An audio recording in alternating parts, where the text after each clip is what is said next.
Welcome in, everyone, to the Mad Max Lowco Recap, December 14th, 2025. Nearing the end of the year of our Lord 2025. But we still have a lot of sports to talk about, both high school, college, and of course, pro sports as well. We'll get all of that and discuss all of what we need to discuss in just a second. Of course, the high school football season is over. College football is still going on. Obviously, one of our local college teams, South Carolina State, wins an HBCU national championship at the Celebration Bowl this past Saturday after being down a score late in the fourth quarter. They tie the game up and a quadruple overtime finish for the Bulldogs of South Carolina State to win the Celebration Bowl and an HBCU national championship. Oh, my Instagram feed's not working. Let's see what's going on here. Oh, it's going to make me do this, isn't it?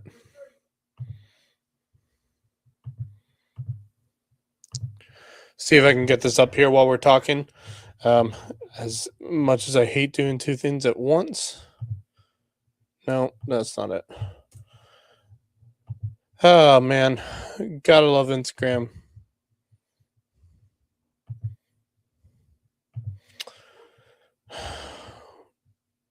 Here we go.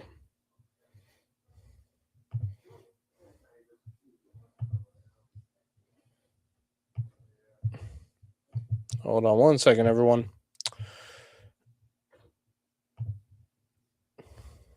Stream was working, and now it's not for Instagram. I'm so sorry. I can't do two things at once. I hate how I can't do two things at once. Here we go. There we go.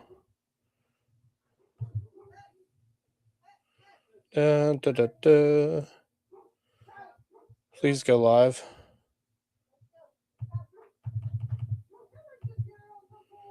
There we are. There we go. All right, cool. All right, so Instagram is set up. Now we can go. So let me say it again. Welcome to the Mad Max Lowco Recap. We got a lot to talk about today. High school, college, and of course, pro sports. The high school football season has ended. Of course, Hampton County, as our last remaining team, obviously went down to Strom Thurmond. We discussed that last Sunday, so we don't need to discuss that again. Now, basketball is the main focus for high school sports here, as the winter seasons have already begun. A lot of sports, a lot of games that took place on Friday. Some of those games that don't have official scores for. If I do, I'll get them up here. But as of right now, we'll just leave the bottom slide as it is. All right. High school. Let's talk high school basketball. Let's see. Of course, Friday girls basketball. Bluffton won over Hilton Head Christian. Beaver wins over Battery Creek 51-15. Hampton County 54. Colleton County 45. That Hampton County girls team is really good. So keep an eye on them. Hilton Head wins 48-7 over Ridgeland. That sounds more like a football score than it does a basketball score. But hey, Hilton Head's looking decent this year. Whale Branch 55. Hardyville 11. Hardyville is going to struggle a bit this year. That women's team. While I'll always root for them, they're just a bit down on power this year. Boys basketball on Friday. Bluffton beat Hilton Head Christian 86-57. Battery Creek beat Beaufort 81-51. Colleton County won 45. Hampton County 41. That's impressive. That's an impressive win for Colleton County because we are very high on that Hampton County team. Hilton Head 74, Ridgeland 28, 74-28. May River 58, Bridges Prep 42. That's a closer score than I expected that one to be. Bridges Prep put up a good fight. And then Whale Branch won 64-51 over Hardyville on Friday. Saturday, we did have high school basketball on Saturday. Girls basketball. Bridges Prep beat Hardyville 40-15. Woodville Tompkins beat Ridgeland 37-22 in girls basketball. Boys basketball. Hardyville gets revenge on Bridges Prep. They win 63-51. Woodville Tompkins beats Ridgeland 59-35. And JP2, if that is the correct score, that JP2 team is a beast. 103 to 22 was the final score. I'm going to check, make sure Justin didn't put down the wrong score. Let's see.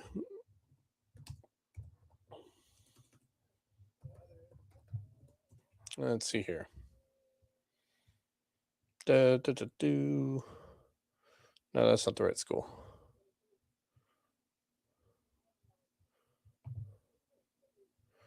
Here it is.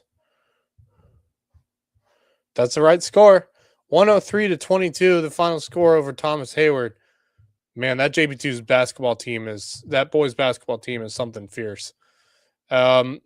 Wrestling, Dutch Fork, Silver Fox Invitational.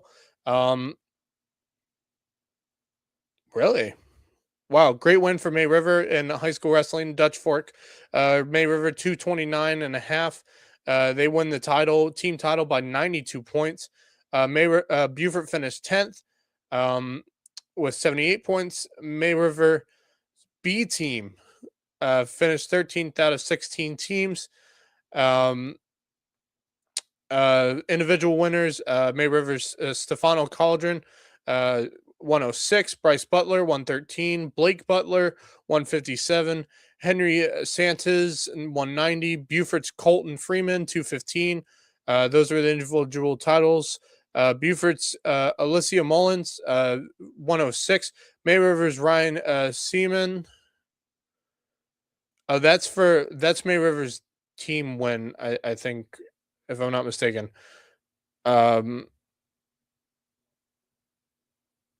Oh no, those are the individual. So those teams, those people that I just mentioned, won individual titles. Alicia Mullins at 106, May Rivers Ryan Seaman, Thomas Bro placed second. So Alicia Mullins at 106, Ryan at 120, Thomas at 150. May Rivers Liam Ingblom, Ingblom. Sorry, I'm not great with names. At 126, Marcus Falk at 132, Jaden Page at 285, all placed third. The Hartsville Red Fox Rumble wrestling, Hilton Head Girls placed second, 21 points behind South Florence. South Florence must be strong as usual. Hilton Head Girls scored 102. Hilton Head's Michaela Hinchy 170 and Jordan Mutri 135 won titles. Annie Mariano at 190, Aaron Para at 100, Rosa Overletti at 110, all placed third. The Northwood tournament, we don't have team scores as of now. JP2's Chase LaFontaine at 113, Hilton Head's Bryce Stevenston at 126, Cole Sowers at 144, CJ Florencio at 150, Alex Florencio at 175. Colleton County's Daniel Wilson at 132. PHA's Luke Silby at 190. All won individual titles. Congrats on those. Hilton Head's Nico Fontana at 106. David Lewick at 132. Colleton County's Charlie Hogan at 126. Patrick Henry's Academy Kai Selby at 190. All finished runner-up. Congrats to them on that. A lot of names here. JP2's James Del Mazo at 106. Trip Theisen at 126. Jace Reynolds at 138, Jacob Fortiche at 165, Hilton Head's Joey Fontana at 113, all placed third. And then Colleton County's Cornelius Pope, Hilton Head's Colby Anthony, Cornelius Pope at 190, Colby Anthony at 120. JP2's Payne Campanella at 157 and Spencer Murphy 215, Taylor Murphy at 175, all finished fourth. So great individual scores for that Northwood tournament. That's a lot of names there. The Cardinal Newman Holiday Classic, Battery Creek finished 7th among 13 teams with 103.5 score. Theo Johnson at 126 won an individual title. Chris Martinez placed second at 165. Nate Najjar at 157 placed third. David Ding 113. Khalil Myers 190 and Ricky Najjar at 144. All placed fourth. Great wins for them. The Edisto Cougar takedown duels. Hardyville defeated C.A. Johnson 46-34. They fall to the champion Esto 66-9. and they beat, I believe. Oh no, they lost to Orangeburg Wilkinson 36-33. That Hardyville wrestling team is really looking great. I really have liked how they've been playing. So that's all the wrestling for that. Um, High school basketball wise, my thoughts, first thoughts on these teams.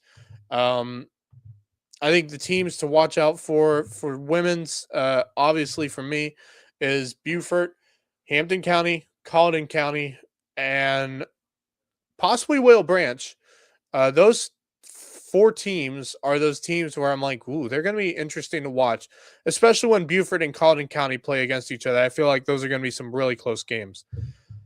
And that's really unfortunately that for me. I mean, Hilton Head might be in that conversation, maybe, not as much as I would say. I feel like Whale Branch and Hilton Head are kind of at that same level where they're behind Hampton and Beaufort and Colleton County girls, in terms of where I feel like they sit in terms of strength of the team. But apart from those, was it six teams? There's not much else for girls basketball. Hilton Head Prep's down this year. Courtney Campbell's no longer there. She's now a Sand Shark at USCB. Um, Bluffton's in a rebuild mode. Hilton Head Christian's in a rebuild mode. Cross girls are looking decent this year. They look solid. JP2 and Skiza, those two Skiza teams look pretty solid. Apart from that, not much else. I feel like the rest of the teams are just not there in terms of strength. Some of them might make the playoffs, but how far will they go? Who knows?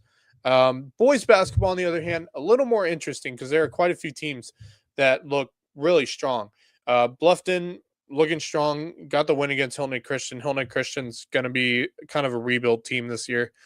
Battery Creek, I really like Battery Creek. I think they're really strong, and I really, really like them. Colleton County got a good win over Hampton County, so keep an eye on Colleton County as well. Hampton County is also a really good team. I feel like they're going to thrive really well in 2A. Hilton Head looks strong. May River has been probably the strongest out of all of them. They're still undefeated. Um, and speaking of which, we'll get to the coaches rankings, coaches polls for girls and boys basketball in just a second because I do have that up. Um, if you look at other schools that could be discussed, um, Whale Branch might be in that discussion if they can figure some things out. Um, Apart from that, maybe. Well, JP2, well, on Skiza side, JP2, 100%, but I don't think there's much else in terms of Skiza. Hilton Head Prep might be a team to be reckoned with, but I don't think they're as strong as they have been in, obviously recent years. So, apart from those two teams, not much else in Skiza. South Carolina High School League, especially the 4A division, is going to be really interesting this year, especially with Bluffton, May River, and Hilton Head all going at it twice against each other. They play each other twice this year in boys basketball. So it's going to be quite interesting, and potentially we might see these teams play each other in upcoming tournaments, which start this week. So a lot of stuff, a lot of really interesting things in boys basketball. Girls basketball, as much as I hate to say it, it's not as exciting as I would hope that it would be. But I think there are I think there are quite a few teams at girls basketball that could be really, really intriguing teams this year. So with that, let's move into the rankings for the high school basketball coaches rankings. Look at the 5A Division One boys. Ridgeview, Norman, and Dutch Fork are the top three. So that those three teams, as per usual, are going to always be strong. Division One girls, Spartanburg up there, JL Man, Lexington. Those are your top three. Malden, Burns, Dutch Fork, Wando, they all follow those guys. Those girls teams. Division Two boys for 5A, Greenville, Riverside, and Goose Creek. Yeah, kind of saw that one coming. Anyone near us that are interesting? No, not really. Division Two girls, Goose Creek, Gaffney, Irmo. Yeah, fair enough. Not many teams near us. Greenwood's, I feel like Greenwood and Berkeley could be interesting. So here's the 4A boys. Now, this is where it gets interesting for us. May River, right here at sixth place. Strong team this year, but you look at the five in front of him. North Augusta, always strong. Wilson, strong. Great Collegiate, same thing. Seneca, Crestwood, all of those teams are really strong. And what follows May River are also very strong and talented. Clearly, South Point, yeah, definitely on that list. Brooklyn Casey, they always have strong basketball teams. Camden and Darlington usually have some strong teams as well. And May River's sitting right in the middle of all of that. So, very, very interesting to see how May River can continue to stay in the polls if possible. 4A girls, we do not have anyone for our area, but we do have one team in our region, Bishop England girls, sitting right at 10th, the 10th spot. You got Westside Camden and North Augusta leading as the top three teams in the girls rankings. Um, and of course, South Point and South Aiken both follow that. South Aiken's been interesting. Good, solid girls team this year. Then you got Daniel, Lower Richland, Blue Ridge, AC Flora, and then you have Bishop England right at the bottom of the girls 4A rankings. Boys, we don't have anyone for us, but we do have two teams in the region that our 1-3A team, Battery Creek, plays in, and could have saw that one coming from a mile away. Christchurch Episcopal, if I'm not mistaken, did Bluffton?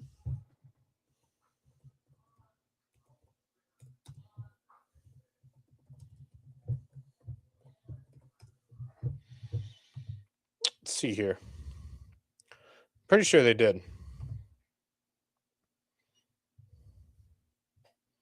Yeah, they did. So Bluffton played Christchurch, who is the number one team in 3A, and lost in overtime to Christchurch.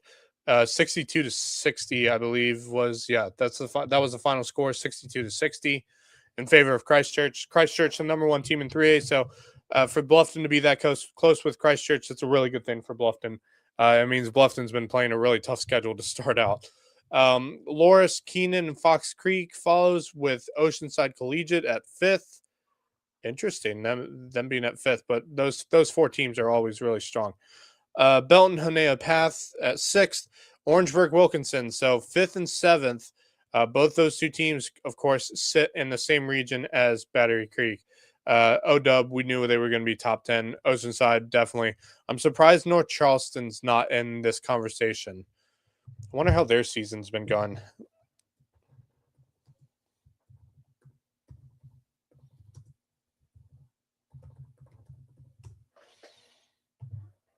Let's see where they are. Oh, they've struggled to start the year, but granted, they've played some good teams. Cane Bay, Burke, West Ashley played Burke twice. You know, they played Baptist Hill. They won and lost against Baptist Hill. Um, they smoked Colleton County. Beat Goose Creek. I think North Charleston's a strong team, but that is one hell of a start. One hell of a difficult start to the season, and their season is going to continue being that difficult as they still have St. John's, Stall, Baptist Hill, Timberland, Philip Simmons, and then you get into all the regional play with Orangeburg, OW, Hanahan, Oceanside, all those teams. So, do they play Oceanside at all? They should, right? Yeah, they should. All right. It's funny because Oceanside's not on the schedule for them, which is kind of interesting. Not sure what that's about. I'm sure those will be added soon. So North Charleston sits at 2-6 right now, but I feel it's like they could if that was more like a say per se 5-3 record, I feel like they would be sitting in the top 10 with that 5-3 record rather than a 2-6. 3A girls, I think Battery Creek's going to struggle this year. Oceanside Collegiate, of course, sitting at number 1.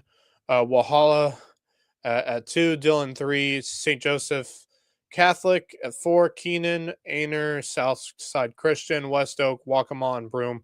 I'm sure OW might end up in those rankings as well, possibly, as well as Hanahan. 2A boys, we do have one team in here of note. High Point at 1, Liberty at 2, ACA, Atlanta Collegiate at 3, Andrew Jackson 4, Chesney 5, and there is Hampton County at 6th. And kind of expected that. And look who follows right after them is another region team, Lake Marion. So two teams in the region, both sitting right next to each other. That's going to be really fun between those two teams. Um, Philip Simmons, East Clarendon, Saluda, and Batesburg Leesville round out the top 10. 2A girls. I have a feeling if Hampton County continues to win, that Hampton County girls team is going to sit in this conversation. But Lake Marion at 3, that girls team is really good. Clinton 1, Andrew Jackson 2, Lake Marion 3, Lake City 4, Burke 5, ACA 6, Timberland 7th, Blacksburg 8, Saluda 9, and of course Kingstree at 10. I feel like Hampton County might at some point, if they keep winning, they're going to sneak in somewhere in this top 10. I feel like that could be a potential. 1A boys, surprisingly enough, out of our region, which, if I'm not mistaken, Denmark Olar is reigning state champs of 1A boys, but they're not in this conversation. How has their season started? I feel as if they started off with a really difficult schedule. Denmark Olar basketball.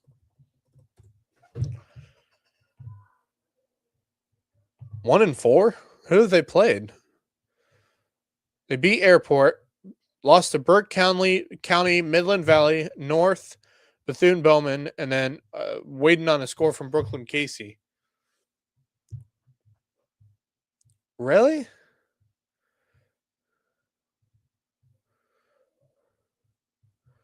Interesting.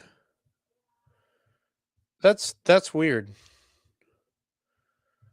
Midland Valley, North, and Bethune-Bowman are usually really solid teams. Bethune-Bowman, speaking of which, is third in the 1A boys ranking, which I think that would have led them to say that Denmark Olar might not be as good as I would think they are, but I still think they would beat teams such as Ridgeland, Hardyville. I feel like Bamberg would be a really good game.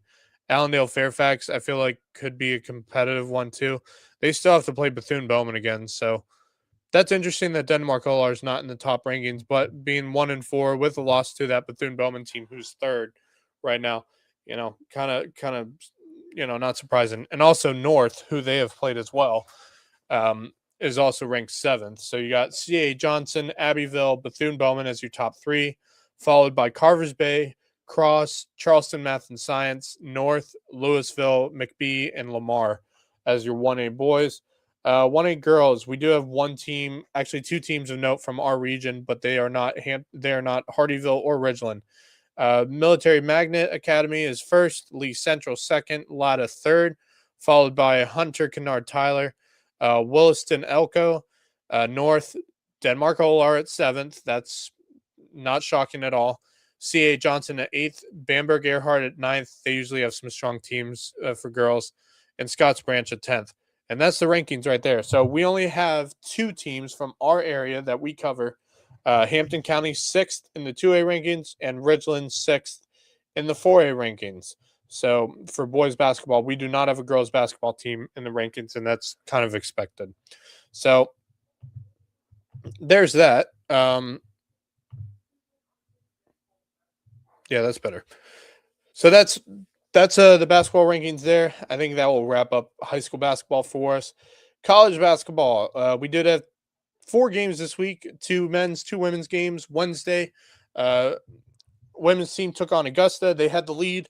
Augusta came back in the fourth quarter to take the 78-72 win. Men's basketball, USCB still down some players, but took down Augusta by 20 pretty comfortably too. I was at that game. They took them down with kind of pretty much ease, even though they were down some players, still due to the illness that was going around this team that had caused them to lose by 30 to Lander because they only had 9 players. 7 of the other 7 were out sick. So, excuse me. So those 2 games took place on Wednesday. On Saturday, USCB took on Middle Georgia for the first time as Peach Belt opponents. Women's basketball, USCB gets the close 62-59 win. Bardonaro scored 14 points, 3 of 7 from the 3-point range. Pilote had 14 points as well and 6 rebounds. Lydia Gattosi with 12 points, 4 assists, and Bowen with 8 points, 4 steals, and Janai Hayward with 7 points and 8 rebounds in that game. And then the men's team beat Middle Georgia 93-85. Good game between those two. Very high scoring, but good game. Kilminster had 22 points. He was 7 of 9 from the field. So good game for Kilminster. Dominic Eason, solid outing. 12 points, 7 rebounds. Lewis had 11 points, 6 rebounds, 4 assists. Eatman had 11 points. Kayvon Price was back on Saturday with 10 points and 4 rebounds. Cullen, I'm not sure which Cullen that was. I'm assuming it was the older Cullen. 9 points, 5 rebounds, 5 assists, and Noah Paladuku. Noah Paladuku's had 8 points in the game. So another good win for USCB. They're back on track. So I'm not worried. I'm not worried at all about them. So good wins for those teams this week. Tough loss on Wednesday for the girls team, but they get right back on track, and they are, if I'm not mistaken, 3-1 in conference play. So very good start for the women's team, and the men's team is getting right back on track. So there's that for college basketball. Upcoming games for high school basketball. Monday the 15th, girls basketball, AJC at May River, Goose Creek at Beaufort, Collin County at Cane Bay. And then for boys basketball, HACA will be at May River, Goose Creek will be at Beaufort. Tuesday, Bluffton at JP2 for girls basketball. The Tasmania Intensive Training Program at May River. Apparently, was that on Saturday? Let me see here. Yeah, the Tasmania National Intensive Training was at Hilton Head on Saturday. I don't have a score for that, but I'm sure I can get it in a second here. But they're at May River at 7:30 on Tuesday night. Richmond Hill will travel to play Hilton Head at 6 o'clock. So that could be interesting between those two teams. Richmond Hill usually has some strong girls and boys basketball teams. Ridgeland will be at Hardyville. For the first time, those two teams are going to be playing each other this season. The rivalry at 6 p.m. for girls basketball. Then boys basketball on Tuesday, Bluffton at JP2. That should be one heck of a game. So some really good games. Richmond Hill at Hilton Head, Ridgeland at Hardyville, and Collin County will be at Stall. So intrigued to see that Bluffton JP2 game on Tuesday and how it goes. Wednesday, college basketball, USCB will be at Georgia College. Both men's and women's. Women's at 5:30, men's at 7:30. Girls basketball, Beaufort at Ashley Ridge, Collin County at Bamberg, and boys, of course, Beaufort at Ashley Ridge as well. Thursday, Preston High School out of West Virginia takes a visit at May River at 6 o'clock. Hillnet Prep will be at JP2 at 6:15 for girls basketball. Boys basketball, the John Drafts Battery Creek Holiday Classic gets off to a start. Who is playing who? Bluffton will be playing First Presbyterian Christian. May River will be taking on Whale Branch for the first day of the BC Holiday Classic.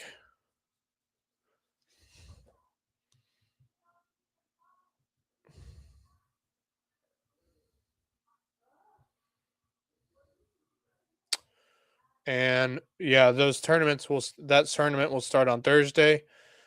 Let's see here. Then on Friday, girls basketball, Whale Branch at Beaufort, Bridges Prep at May River, Bullock Academy at Hilton Head, Collin County at Hampton County, Bamberg at Hardyville for girls basketball, and then boys basketball, Bamberg at Hardyville, Collin County at Hampton County, and then May River versus to be determined, Whale Branch versus to be determined. Battery Creek's in there somewhere. I have no idea who they're playing at the BC Holiday Classic, but they are in that tournament.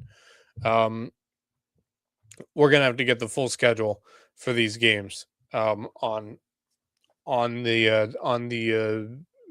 tournament that starts on the 18th. Then the Seahawks Holiday Classic is also taking place for girls and boys basketball on Saturday and Sunday, as well as the John Drass Holiday Classic should wrap up on Saturday night. And then we get into the next week. So that's high school basketball. Do we have any college basketball on Saturday? No, we do not. So that is what's the upcoming week of basketball for the area. So that's it right there. Let's see. Let's move on to college football. Let's see. Scores that took place this past week. Let's see. Bowl games have begun. The Cricket Celebration Bowl, which is the HBCU National Championship game. South Carolina takes down Prairie View A&M 40-38 in quadruple overtime, I believe it was. Boise State loses to Washington 38-10 in the LA Bowl. And that was it for games, including also there was the Army Navy game, which why is that not up here?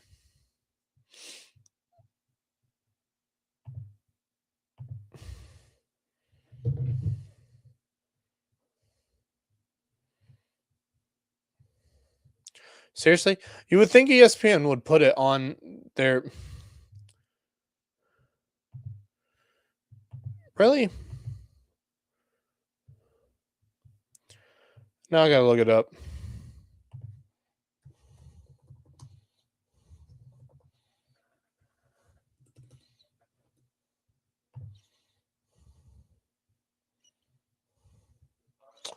Navy beat Army 17-16.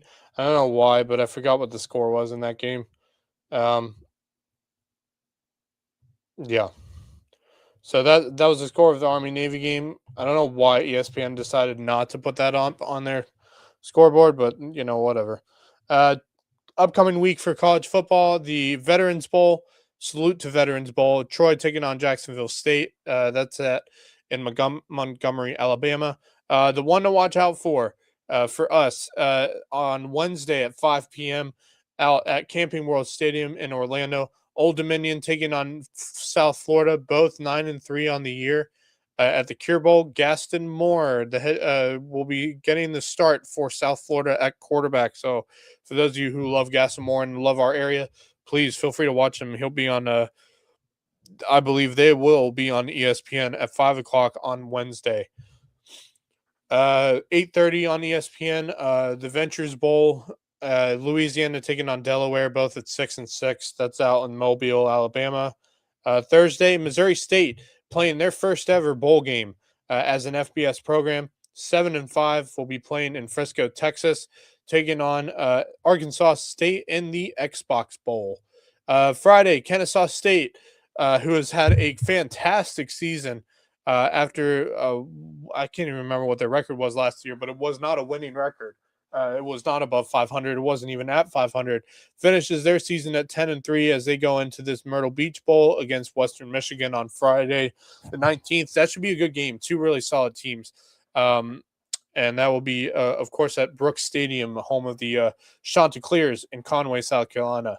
2:30. That's at 11 a.m. That's an 11 a.m. start on ESPN. That is weird. I don't like 11 a.m. games. That's just stupid. 2:30 on ESPN. Memphis taking on North Carolina State in the Gasparilla Bowl. That is in Tampa, Florida, of course, at Raymond James Stadium. Memphis 8-4. NC State 7-5. Then on Friday the 19th, the college football playoffs will begin. First round, Alabama in Norman, Oklahoma, taking on the Sooners of the University of Oklahoma. Remember, rematch of this game. These two teams played each other. Alabama lost to Oklahoma. Alabama's 10-3. Oklahoma's 10-2. I kind of like Oklahoma in this one. Alabama's favored at 1.5, but I don't know about that. 1.5 is close though. That means they think like we can't choose a team. We'll go with Alabama. Like it's kind of saying like this one is going to go either way. I think. The overall is 40.5. I don't know if I'd take the over or under on that. I think I'd take the under, possibly. I don't know. Then on Saturday, the college football playoffs continue. Number 10 Miami taking on number 7 Texas A&M. Miami 10-2, Texas A&M 11-1. Um, of course, that's in College Station, Kyle Field, so that place is going to be loud. Um, A&M favored at 3.5. The over is 51.5. I don't know. Would I take the under on that? I might take the under. I could possibly take the under. That's at 12 o'clock on Saturday afternoon. 3:30 on TNT or HBO Max or True TV for some reason. Tulane, number 11 Tulane taking on number 6 Ole Miss. Tulane 11-2, Ole Miss 11-1. Uh, Obviously that's going to be in Oxford, Mississippi. Ole Miss new head coach. For his first game as the new head coach, he has to play a first round playoff game against Tulane. Um, we'll see how that game goes. Mississippi favored, Ole Miss favored at 17.5. 56.5 is the over. Yeah, I'd take the over on that. Um, FCS championship semifinals, Montana and Montana State. That is a big rivalry for the semifinals. For the FCS football championships semifinals in Bozeman, Montana at Bobcat Stadium. Um, Montana 12-1, Montana State 12-2. That's going to be one heck of a game. Predicted weather for that game is a nice, cool 39 degrees at game start. Yippee.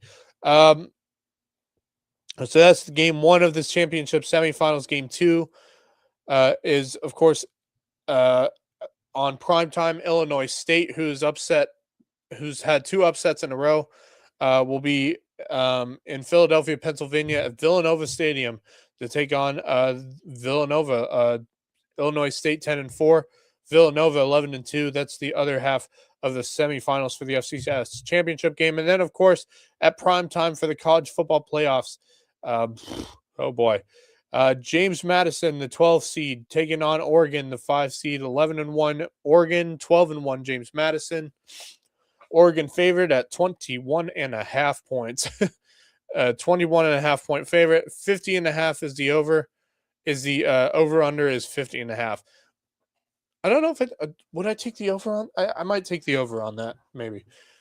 So that's for this upcoming week of football. College football playoffs will begin, and then of course the some bigger bowl games will be taking place next week, and we'll get into that when it comes around. But of course, the bigger stories were more so outside of football this week, or outside of the actual stadiums, off the field kind of stuff this week. Um, Obviously, the University of Michigan is dealing with some scrutiny again, and and we started the week in the world of football with potentially Philip Rivers, who's about to start today. I believe it is confirmed he will be the starting quarterback today for the Indianapolis Colts. Let me check real quick. I want to check and make sure. I know he was activated he was put on the active roster. Yeah, the Colts activated Philip Rivers yesterday to their active roster from the practice squad. And it's if that's the case, it sounds like he's going to make his first NFL start in 5 years at 4:00, 4:25 against the Seattle Seahawks. By the way, by signing to the active roster, Rivers will now go from being a semifinalist for this year's Pro Football Hall of Fame to not being eligible again until 2031. So we could have seen him as a Hall of Famer this year. That would have been crazy. That would have been crazy. 44 years old. He is a grandfather, by the way. Everyone, just saying, he's a grandfather. Which is going to be really fun to see. I hope he does well. I would love to see him do well. I'm just saying. But that's how we started the week. Kind of crazy. And then, of course, well, that took place. And then, of course, on that that same day, the College Football Playoff Committee had made their selections, and of course, the whole fiasco with Notre Dame not getting in. Do I would I've loved to see Notre Dame get in? Of course, sure. They're a very solid team, a team that could potentially, you know, make some upsets to make it to a national championship game. I really do think they're a good enough team that could make it to the national championship. But the head-to-head came into place. Miami got the bid over Notre Dame for that last at-large spot, and for that reason, um, I mean, what more could you do? You know, it is what it is. That's what happens. But now there's the whole fiasco of Notre Dame crying, saying, "You know, all right, fine. Well, we're not going to go to a bowl game," you know, and all that crap. And it's really it was just stupid. And now to them being, if they finish high enough, guaranteeing a spot for the football playoffs, that's just ridiculous. Those spots are up for grabs. I don't care if you're sitting in the top 12 or not, they're up for grabs. If you haven't done enough in the eyes of the College Football Playoff Committee, then you didn't get a spot. And that's what happened this year. Did I think they did enough? I thought they did enough, but in the eyes of the College Football Playoff Committee, they didn't do enough, and it is what it is. And you know, for Notre Dame to start crying and whining, like they are right, like they have been for this last week, I find it ridiculous. I find it petty. Um, I just don't like it. And Notre Dame should look. I feel as if the college football playoffs will always be better if Notre Dame's in it. Because look, Notre Dame is one of the faces. They are the face of college football. Fans across the country are for Notre Dame. And they're one of the biggest brands in all of they're one of the biggest, if not the biggest.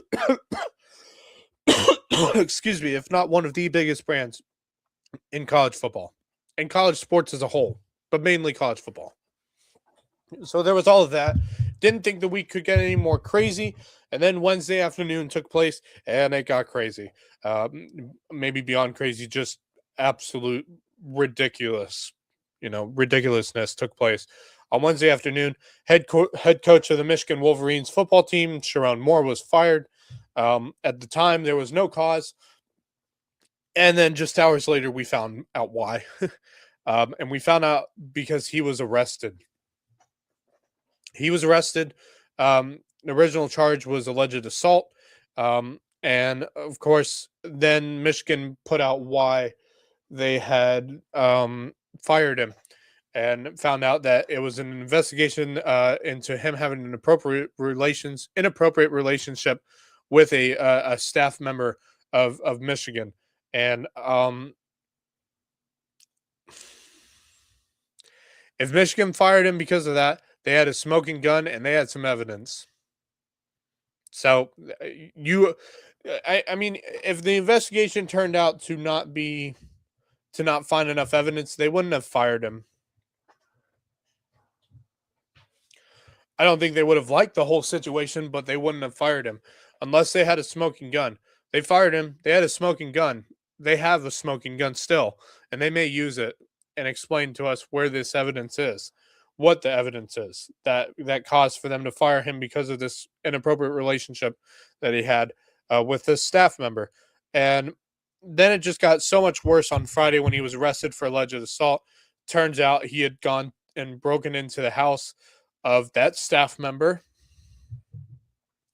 And so he was arrested, charged on Friday, and it wasn't alleged assault. Instead, it was felony home invasion in the third degree, breaking and entering, and stalking.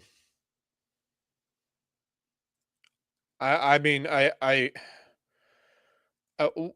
if I'm Sharon Moore, what the hell were you doing? Your life, you got fired for one problem. You got fired. Fine. You could have still had a coaching spot. Not at Michigan, but you could have had chances for another job in years to come. Because I think he did a good job with the University of Michigan this year. And that was why we were all wondering, so why did he get fired? We thought he had a pretty decent season. They were ranked. I think they're still ranked, and are supposed to be playing Texas for a bowl game. It's one of the bigger non-college football playoff bowl games is this Michigan versus Texas game.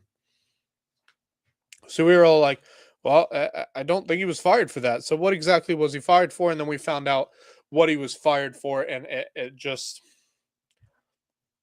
Pandora's box was open, you know. And I think, I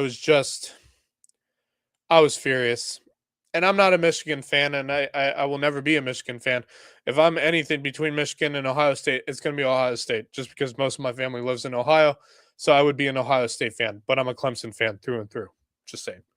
If I had a second team, it would probably be Ohio State and then the University of Toledo. Go Rockets. Go Rockets. But this whole thing just opened up a wide open, just gate of hell, and it was just ridiculous, and it's stupid. I mean, you are a head coach of a prestigious, one of the most prestigious college football teams that there is, one of the most prestigious college football programs of all time in the University of Michigan, and you did this. This cover your ears if you don't like harsh language. This bullshit is uncalled for. Sharon Moore, what he did was uncalled for. Having an inappropriate relationship with a staff member who I believe was she college age?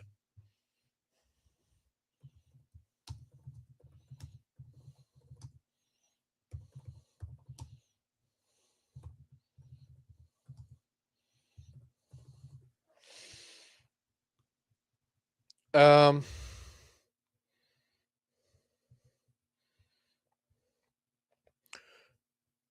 she was the executive assistant to the head football coach, which of course was Sharon Moore. Seeing if I can find information. I hate doing this. I'm not going to say this person's name.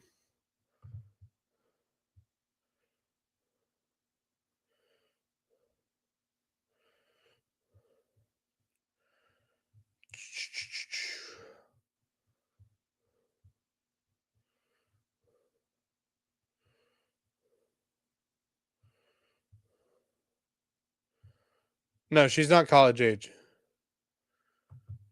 But granted, I think she, this person, I'm not going to say her name because I feel like that'd be disrespectful on my end to call her name out live on YouTube. So I'm not going to.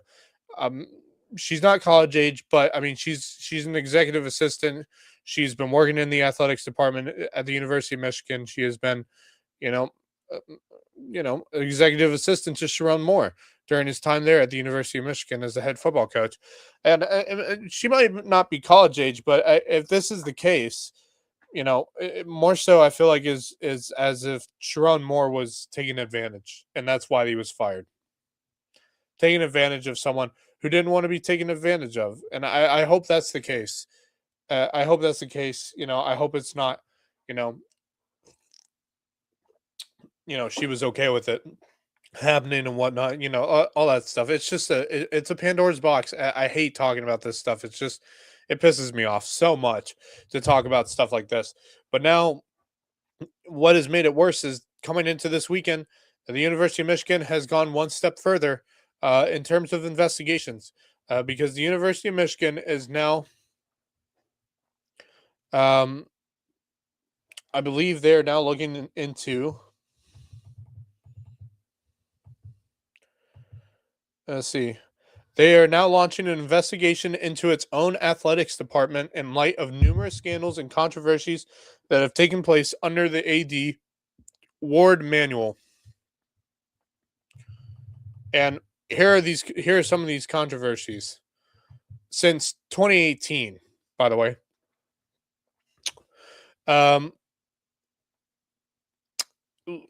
Late university doctor Robert Anderson, who had worked at Michigan for 37 years until 2003, despite multiple people in the athletic department knowing about the allegations of abuse. In 2020, the school reached a $490 million settlement with 1,050 people, mostly men, who claimed Anderson abused them. So that was in 2018 when that took place. 2022, Juwan Howard, the head coach of the basketball team, was suspended after hitting a Wisconsin coach across the head after a game. Howard missed the remainder of the regular season, and two of his players were also suspended 1 game each. There's another scandal. That was in 2022. How about this in 2022? Michigan hockey coach Mel Pearson was ousted after a number of issues in the program came to light, including a survey in which players said Pearson told them to lie for COVID-19 tracking systems and misled them about scholarship money. An investigation found a culture under Pearson that mistreated female staffers and retaliated against a player who tried to make improvements. Well, there's another scandal. Wow, that one's nuts. That's nuts. Of course, 2023 is when some of these football ones came to light. Michigan fired its co-offensive coordinator Matt Weiss for a report of computer access crimes at the football facility during a police investigation. Federal prosecutors indicted Weiss in March of 2025, claiming he hacked into medical systems to get information about women, many of them female athletes, that he then used to access their personal accounts and intimate photos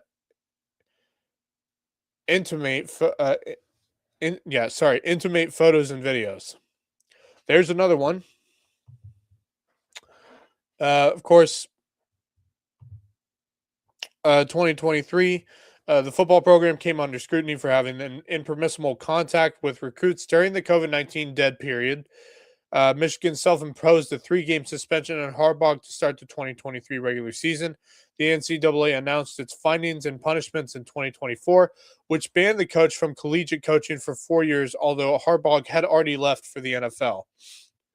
Then, of course, also in 2023, Michigan faced sign-stealing allegations involving Connor Stallions, who was seen disguised on an opponent's sideline. Harbaugh was suspended for the last 3 regular season games and received an additional 10-year ban, bringing his total to 14 years. The school also suspended Sharon Moore in 2025 for 2 games. Manual says the NCAA penalties will cost the school over $30 million. And then, of course, we get to 2025 with, of course, Sharon Moore, after which he was fired on Wednesday, after which he was detained by the police. He had gone into the home of the woman he had been dating and threatened to kill himself, and they charged him with 3 counts of home invasion, stalking, and breaking and entering. He's facing 15 years in prison. So that is, let's see, 1, 2, 3, 4, 5, 6, 7 scandals from just the University of Michigan since 2018. That's ridiculous. And there should be an investigation by the University of Michigan in their own school. Hell, I'd have the NCAA investigate the University of Michigan's athletic departments. And maybe they will. And they should. I think they should. It's uncalled for. It's uncalled for. 7 scandals since 2018. All of them crazy scandals. That hockey one is by far one of the craziest. Some of those scandals I didn't know about. The Robert Anderson scandal, the hockey coach scandal. I knew about the Juwan Howard. I knew about Matt Weiss. We all knew about the recruiting violations, the sign stealing scandal. That was one of the biggest things in college football. And then, of course, now it's Sharon Moore. That's 1, 2, 3, 4, 5, 6, 7. 7 scandals since 2018. Ward Manuel became their AD in 2016. And they have been plagued with controversy ever since. And it's almost to the point where they may have to fire the AD, Ward Manuel. And I think they should once this investigation is complete. And who knows how long the investigation is going to take. It could take years. I hope it doesn't. Because the investigation the University of Michigan is putting down on their athletics department needs to be done in a span of months. Because some of this stuff cannot continue to happen at the University of Michigan. It is ruining their programs. And they may still be competitive for years to come. But kids who are coming into the school are going to go into a school that, as of right now, is untrustworthy in every way, shape, and form. It's sad that the University of Michigan has become what it is when it comes to its athletic departments and the numerous sports scandals that they have had. All right, let's move on. Obviously, NFL is taking place right now. Let's see here. Uh, make sure this is right. Cleveland Browns are down to the Bears, 31-3. Bears are going to move to 10-4 on the year. Congrats to them. They've had a great season. They're really at the moment looking for a Packers loss, if possible. The Chargers are up on the Chiefs, 16-13, with 5:29 in the fourth. Chiefs lose. I think they're done. I think they're done if they're not done already. So they're up by 3 over the Chiefs. Chargers with a win will move to 9-4. Chiefs with a loss will move to 6-8. So if that score remains what it is, that is what's going to happen. Great game between the Patriots and the Bills right now. 2 minutes to go in the fourth quarter. Patriots have the ball. They are in their own territory right now. It's 3rd and 4 at their 23-yard line. It's a 4-point game. They need to score a touchdown here to move to 12-2. Or if not, the Bills will move to 10-4. And that'd be, I think, a big win for them, even if they don't move up in their division. Commanders are up 29-21 over the Giants. We don't need to talk about that one. Those two teams have both been, really, really, really awful and injury ridden this year. The Jags are putting a butt whooping on the Jets, 48-20. The Jags are about to move to 10-4. They have slowly become one of those teams where you're like, ooh, I don't know if I want to play them right now. Trevor Lawrence is on fire today. 20 of 32, 330 yards, and 5 touchdowns. Trevor Lawrence is playing like Trevor Lawrence I'd like to see. That is some good playing right there. Attaboy, Trevor. Travis Etienne Jr. has had 3 receptions for 73 yards, and he's had 3 touchdowns. Wow. Yeah, that's insane. Texans on top of the Cardinals, 40-20. Texans will move to 9-5. They have slowly become a really solid team. Cardinals 3-10. They'll move to 3-11 with a loss. Stroud 22 of 29 for 260 and 3 touchdowns. So good day for him.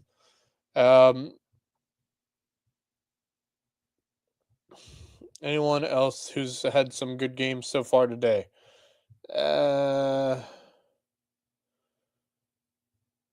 Let's see. Anyone?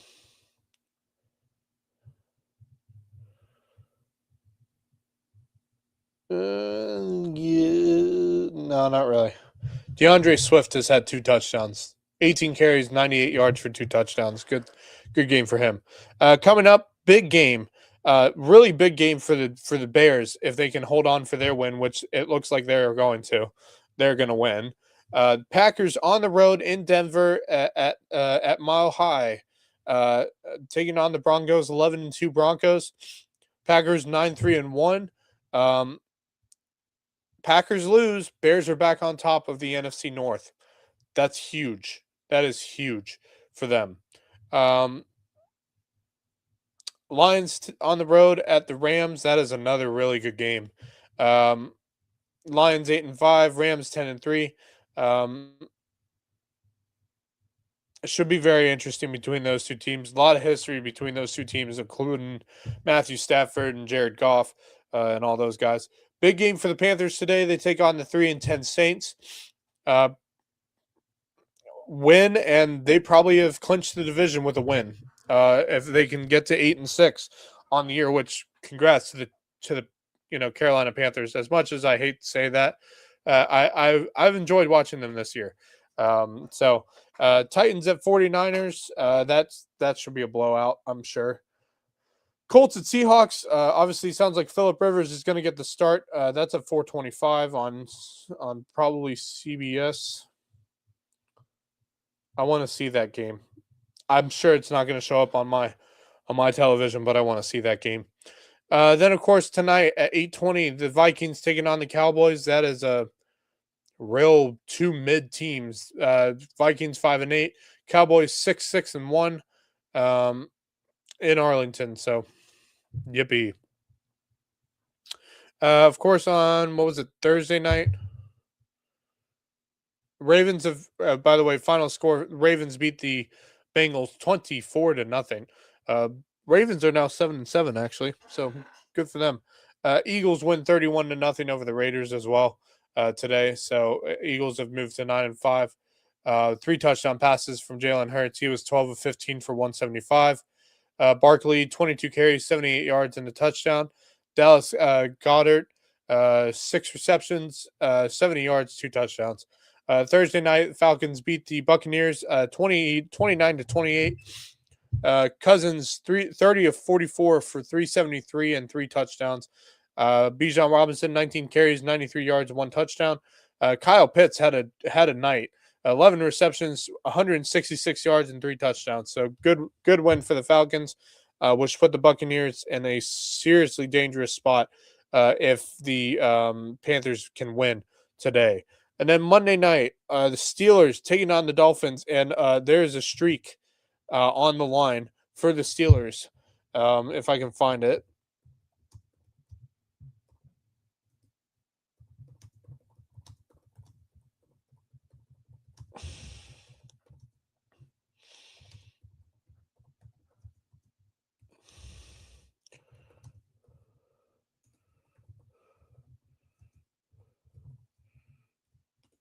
See if I got it here.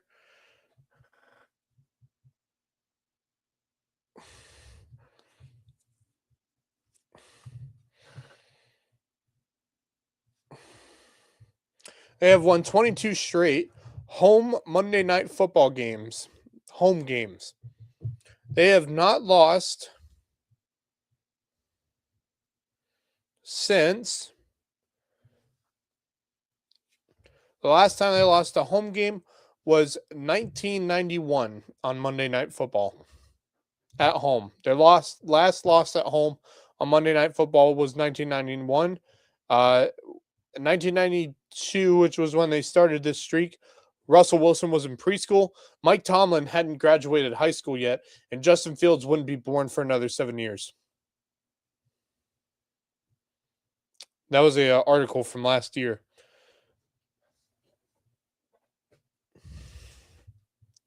So that's a cool streak to talk about. Anyway, all right, that's the NFL scores. They are getting close to the end of the season. 3 weeks left. Let's look at what Week 16 has in store. Great game on Thursday night. Rams taking on the Seahawks in Seattle. That place is going to be loud. That is going to be loud. Seahawks are 4-2 at home. Rams are 5-2 on the road. So again, Seahawks are favored at 1.5 right now, but that game could go either way. Saturday the 20th, Eagles at Commanders, Packers at Bears in Chicago. That is going to be a huge game, especially if the Packers win today. It would be even a bigger game for the Bears if the Packers lose and the Bears play each other. And they play each other next week, and the Bears get a win to clinch the NFC North, which I think is the possibility. Green Bay is sitting as 3.5-point favorites going into that game. So, interesting. Bills are playing the Browns on Sunday. Chargers at the Cowboys. Chiefs at the Titans. Bengals at the Dolphins.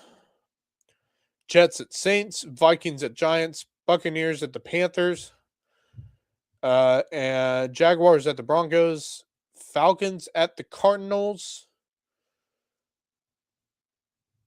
And by the way, if Charlotte wins the Panthers game, if Carolina wins the game in Charlotte next Sunday, they will have clinched the NFC South. Falcons at the Cardinals, Jags at Broncos. That could be a very good game. Steelers at the Lions, also interesting game. Raiders to Texans, that's not so much. Sunday night football will be the Patriots at the Ravens. That could be an interesting game. Baltimore's favored in that game at 2.5, so interesting. And then they finish off on Monday night with the 49ers on the road at the Colts, and potentially could have Philip Rivers playing in that game if he does well today. So, all good things, ladies and gentlemen. Let's look at the standings as of right now. Let's look at the playoff picture real quick. If we can see here, they don't have the playoff picture yet. All right, let's look at the standings. Okay. Patriots look like they're going to clinch the division. Jets obviously been eliminated, but the Bills are. Oh, does that mean the Bills won? Let's see here.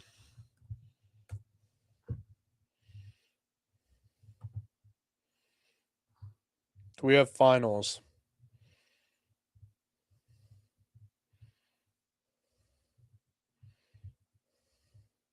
Yeah, it is a final.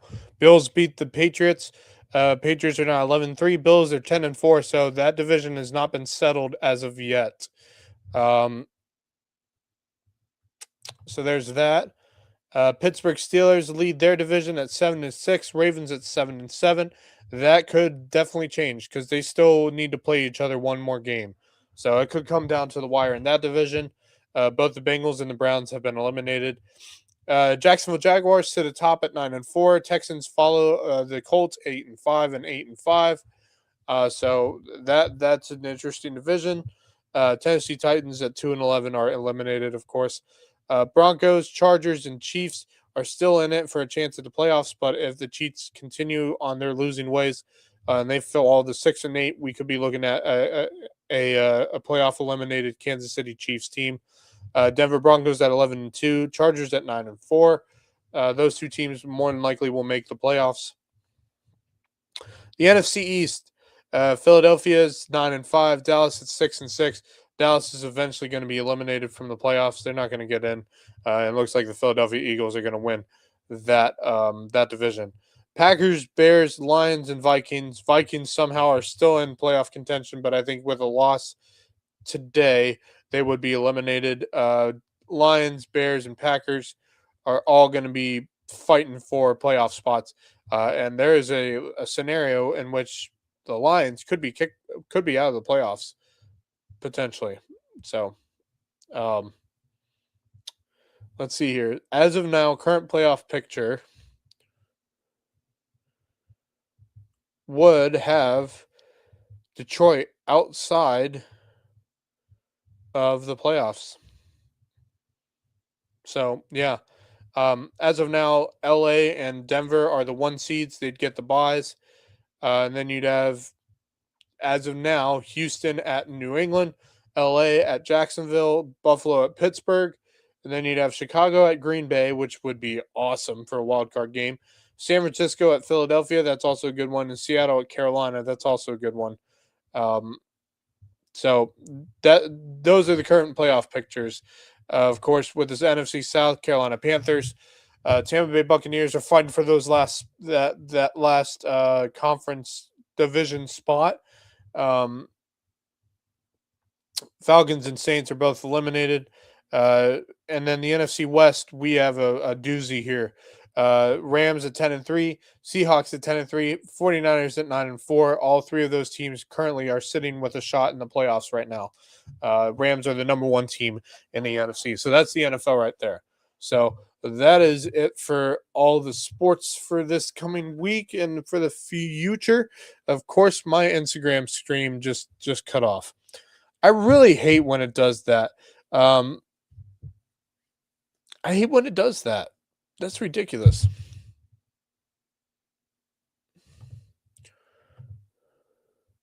That's so stupid.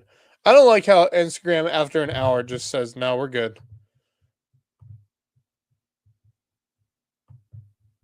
It's just stupid. All right, that's gonna do it here. Let's see parting thoughts. Apart from my dogs are barking outside the door right now. Obviously the whole Sharon Moore thing is crazy. We don't need to get into all of that again. But kind of the theme of the title is that did just happen, right? Like that was kind of my theme for the show today, like that. Um, wow, did seriously did that just happen? It was one of those kinds of weeks where we had all these crazy things going on, and I guess that was kind of the theme for the show today. Um,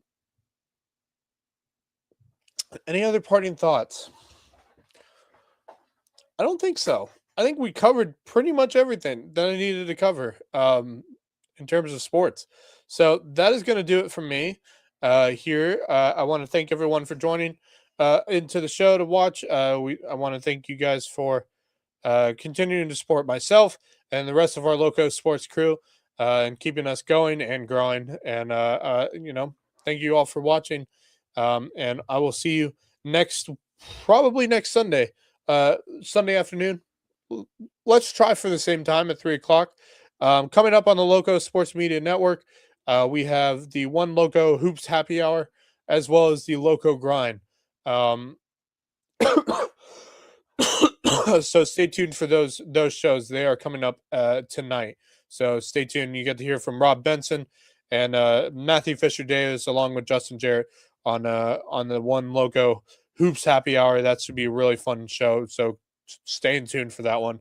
And of course, the Loco Grind. Justin Jarrett will be alongside some of the prestigious coaches, wrestling coaches from around the area. So stay tuned for those. And then, of course, tomorrow night, we will have once again the Loco Sports Lowdown. So stay tuned for all of that, everyone.